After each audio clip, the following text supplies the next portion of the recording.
Hello दोस्तों, स्वागत है आप सभी लोगों का राजस्थान एकेडमी पर।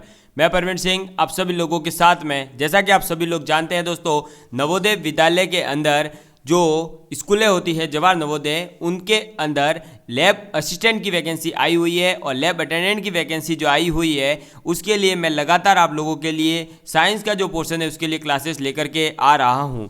और उसी के अंतर्गत आज मैं जो कुछ इंपॉर्टेंट क्वेश्चंस लेकर के आया हूं वे केमिस्ट्री से संबंधित रहने वाले हैं। और आइए चलिए दोस्तों करते हैं शुरुआत। पहला क्वेश्चन है, विद्युत रूप से परमाणु क्या है? तो जो परमाणु है वो इलेक्ट्रिक रूप से क्या होता है? तो परमाणु विद्युत रूप से अगर हम देखें तो उदासीन होता है। क्या होता है? उदासीन होता है। इसमें अगर परमाणु के अंदर देखें दोस्तों तो हमारे नंबर ऑफ इलेक्ट्रॉन और नंबर ऑफ प्रोटॉन इक्वल होते हैं, इस वजह से परमाणु उदासीन होता है। चलिए नेक्स्ट क्वेश्चन है हमारा कि किसी रेडियो सक्रिय वस्तु से उत्सर्जित अल्फा किरणें हैं। तो किसी भी रेडियो सक्रिय यानी रेडियो एक्टिव एलिमेंट से आपका जो अल्फा किरण अगर उत्पन्न हो रही है तो अल्फा होता क्या है आप लोगों को पता होगा दोस्तों, 2 हीलियम 4। इसका मतलब हीलियम नाभिक। ठीक है, अल्फा किरणों का मतलब क्या है? हीलियम नाभिक। चलिए बढ़ते हैं आगे की ओर।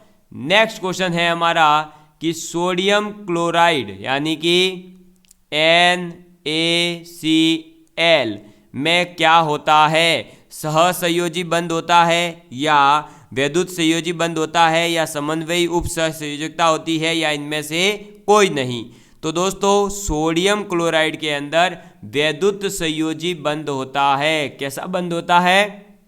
वैद्युत संयोजी बंध होता है, क्योंकि वैद्युत संयोजी बंध जो है वो बनता है दो विपरीत आवेशों के मध्य।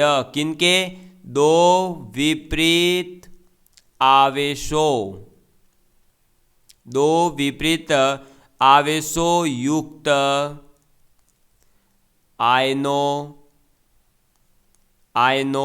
से निर्मित। ठीक है, क्योंकि ये किससे बना होगा? Na प्लस Cl माइनस से बनता है NaCl, इसलिए वैद्युत संयोजी बंध होगा। नेक्स्ट क्वेश्चन है हमारा कि सहसंयोजी यौगिक का उदाहरण है।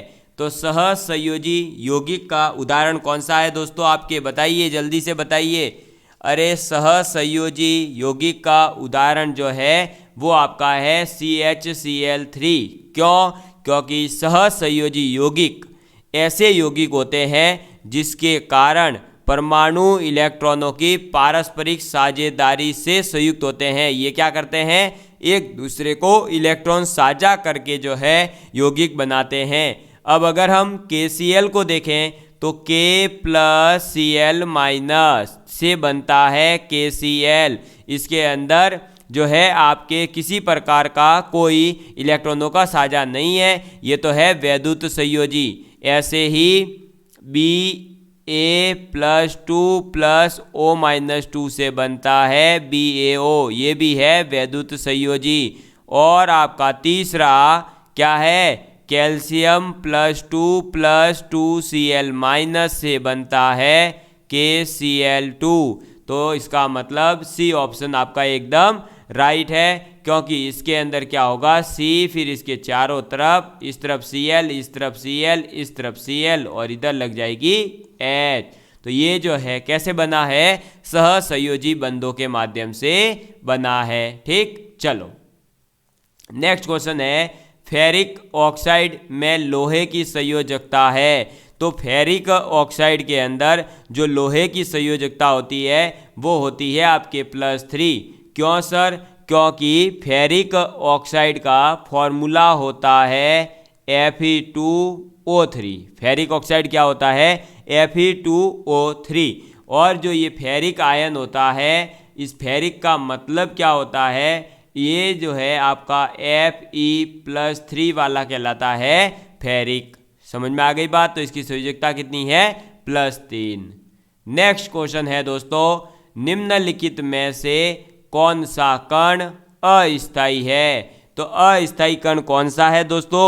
अरे अस्थायी क्या इलेक्ट्रॉन है? नहीं। क्या प्रोटॉन है? नहीं। क्या कई कण? नहीं। तो न्यूट्रॉनो जो होता है वो आपका एक अस्थायी होता है, क्योंकि आपको बता दूं दोस्तों, इलेक्ट्रॉन, प्रोटॉन और न्यूट्रॉन, क्या इलेक्ट्रॉन, प्रोटॉन और न्यूट्रॉन EPN, ये तीनों तो जो है आपके क्या है? स्थायी, यानी कि परमानेंटली फंडामेंटल पार्टिकल्स है। क्या है? स्थायी मूल कण है। लेकिन आपने देखा होगा कि अभी अभी नए विभिन्न प्रकार के और भी इनके पार्ट्स बताए जा रहे हैं, जैसे पॉजिट्रॉन, न्यूट्रिनो, आपका एंटी न्यूट्रिनो, मेसॉन, ये सभी अस्थायी है अभी तक। ठीक है, चलिए बढ़ते हैं आगे। नेक्स्ट क्वेश्चन है, रासायनिक यौगिक की सबसे छोटी संभावी यूनिट है।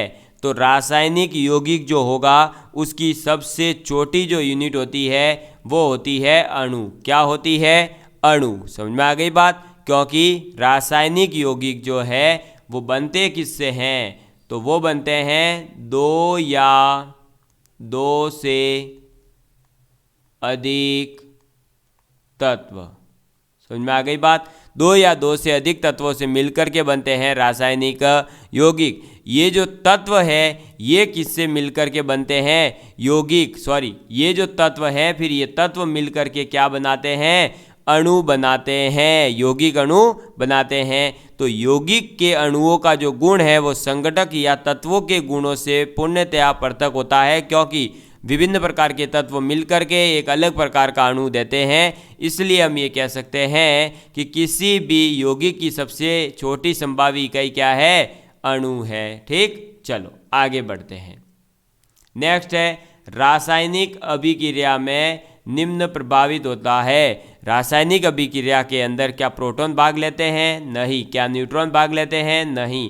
केवल भाग लेते हैं तो इलेक्ट्रॉन। तो प्रोटॉन तथा न्यूट्रॉन तो क्या होते हैं दोस्तों? अरे ये तो कहाँ उपस्थित होते हैं? नाभिक के अंदर। कौन? प्रोटॉन और न्यूट्रॉन। इसलिए तो इन दोनों को एक साथ क्या कहा जाता है? इन दोनों को एक साथ आपके न्यूक्लियॉन भी कहा जाता है। क्या कहा जाता है? न्यूक्लियॉन भी कहा जाता है। जबकि आपके इलेक्ट्रॉन जो है ये तो क्या करते हैं? बाहरी जो कक्षाएं हैं, तो बाहरी कक्षाओं में भ्रमण, ये तो क्या करते हैं? बाहर की जो कक्षाएं हैं उनमें घूमते रहते हैं। और इसी वजह से किसी भी रासायनिक अभिक्रिया में भाग कौन लेगा? इलेक्ट्रॉन भाग लेंगे, प्रोटॉन और न्यूट्रॉन भाग नहीं लेते हैं। ठीक, चलिए नेक्स्ट क्वेश्चन है, पानी आयनिक लवण का सुविलायक है। क्योंकि पानी जो है वो किसी भी आयनिक लवण का सुविलायक क्यों होता है? क्योंकि उसका द्विध्रुव आघूर्ण, ठीक है, डाइपोल मूवमेंट जो है वो अधिक है। क्या है? डाइपोल मूवमेंट अधिक है, इस वजह से। समझ में आ गई बात? ठीक है, चलिए। तो आपका जो पानी है उसका क्या होता है दोस्तों? द्विध्रुव आघूर्ण, यानी कि क्या आपका डाइपोल मूवमेंट अधिक होता है। और जो डाइपोल मूवमेंट अधिक है तो हम ये कह सकते हैं कि इसका डाई इलेक्ट्रिक कांस्टेंट, क्या? डाई इलेक्ट्रिक कांस्टेंट जो है वो भी क्या होगा? अधिक होगा। अब डाई इलेक्ट्रिक अधिक होने के कारण इसमें क्या हो जाता है दोस्तों? आयनिक लवण में उपस्थित जो आयनिक बंध है वो कमजोर कर देता है, और वो आयनिक लवण फिर क्या हो जाते हैं? अपने घटकों के अंदर टूट जाते हैं। इसीलिए जल जो है वो आयनिक लवण का सुविलायक होता है। ठीक, चलिए आगे बढ़ते हैं।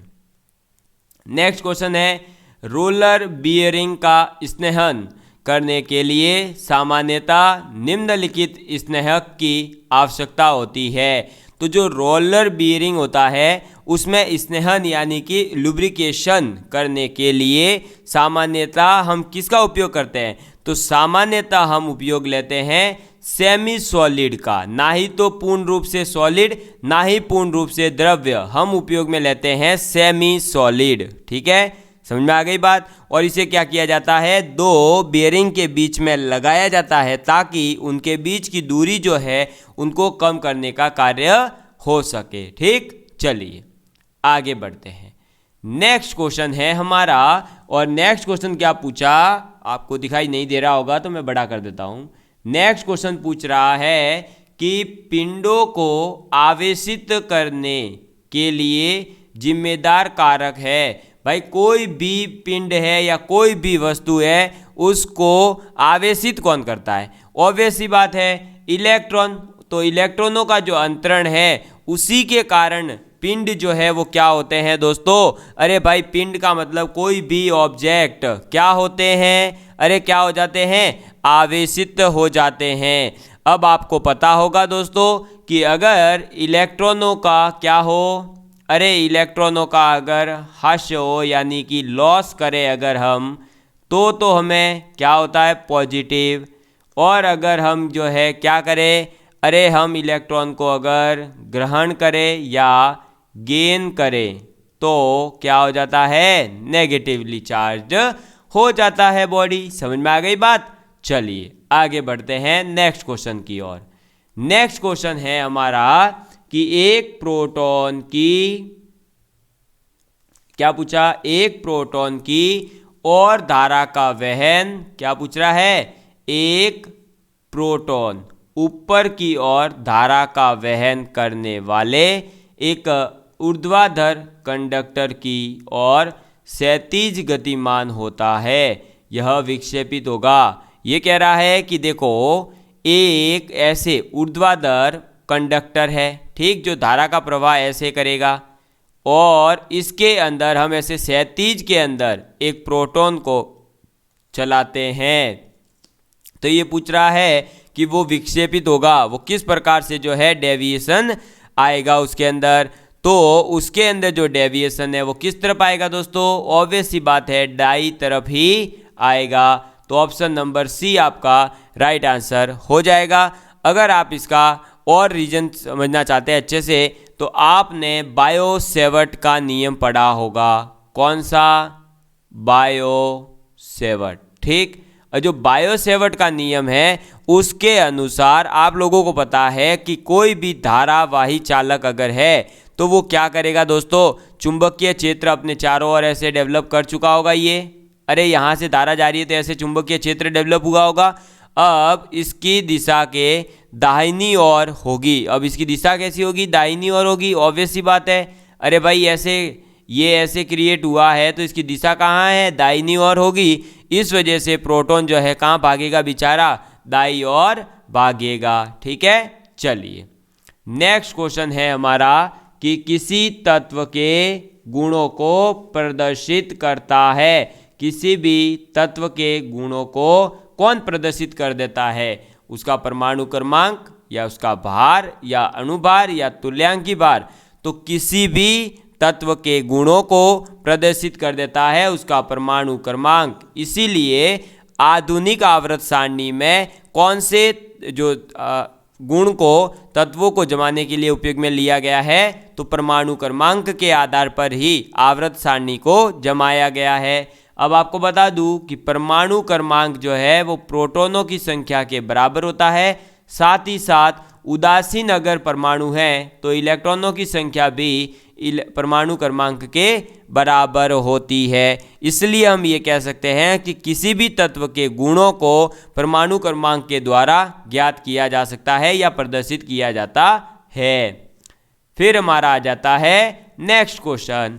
नेक्स्ट क्वेश्चन में पूछा कि किसी भी तत्व के, क्या पूछा, किसी तत्व के परमाणु में 10 तो इलेक्ट्रॉन है, 10 ही प्रोटॉन है और 12 न्यूट्रॉन है, तो उस तत्व का परमाणविक भार क्या होगा। आपको बता दूं दोस्तों परमाणविक भार जो है वो क्या होता है, तो देखिए फॉर्मूला लिख लीजिए। परमाणु भार बराबर होता है किसकी संख्या, प्रोटॉन की संख्या, ठीक, यानी नंबर ऑफ प्रोटॉन प्लस क्या आ जाएगा, न्यूट्रॉन की संख्या, यानी नंबर ऑफ न्यूट्रॉन। अब प्रोटॉन की संख्या कितनी है, तो प्रोटॉन की संख्या इसने बोली 10, न्यूट्रॉन की संख्या कितनी है 12, तो परमाणु भार कितना हो जाएगा 22, यानी ऑप्शन नंबर बी। समझ में आ गई बात। चलिए आगे बढ़ते हैं। नेक्स्ट क्वेश्चन है हमारा कि किसी तत्व के परमाणविक भार को किसमें व्यक्त किया जाता है। तो किसी भी तत्व का जो परमाणविक भार है उसके लिए यूनिट उपयोग में लाई जाती है AMU। क्या होती है ये, एटॉमिक मास यूनिट। ठीक है, क्या उपयोग में लाई जाती है, एटॉमिक मास यूनिट। क्लियर है। चलिए आगे बढ़ते हैं। नेक्स्ट क्वेश्चन हो जाएगा, किसी तत्व के परमाणु की दूसरी कक्षा में इलेक्ट्रॉनों की अधिकतम संख्या हो सकती है। तो कोई भी तत्व है उसकी दूसरी कक्षा में अधिकतम इलेक्ट्रॉनों की संख्या कितनी होगी। ठीक है, आपको बता दूं किसी भी, अरे एनी, किसी भी कक्षा में मैक्सिमम इलेक्ट्रॉन, कोई भी कक्षा हो उसमें अधिकतम इलेक्ट्रॉन कितने आ सकते हैं, तो हम कहेंगे 2n²। ठीक, ये n क्या है, तो ये है कक्षा की संख्या, हम कौन सी कक्षा ले रहे हैं। ठीक, तो अधिकतम इलेक्ट्रॉन कितने आ सकते हैं 2n²। अब 2 फिर n की वैल्यू क्या बोल दिया, दूसरी कक्षा में, यानी 2 का स्क्वायर कितना हो जाएगा, 2 का स्क्वायर 4, 4 दूनी 8।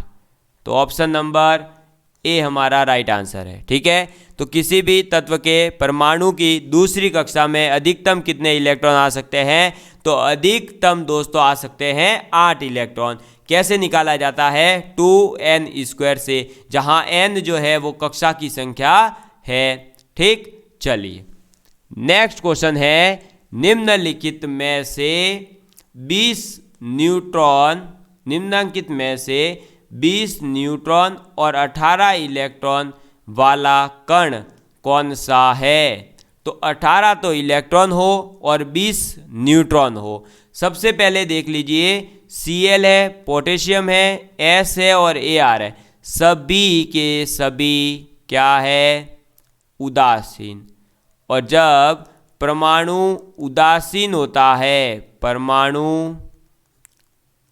उदासीन, तो आपको पता होगा प्रोटॉनों की संख्या और इलेक्ट्रॉनों की संख्या बराबर होती है। ठीक, और आपको पता है कि परमाणु भार, भार जो है वो क्या होता है, प्रोटॉन प्लस न्यूट्रॉन। ठीक है, और किसी भी तत्व को रिप्रेजेंट करने का तरीका होता है आपका क्या दोस्तों, आपको पता होगा ZXA, जहाँ A होता है उसका भार, Z होता है उसका परमाणु संख्या।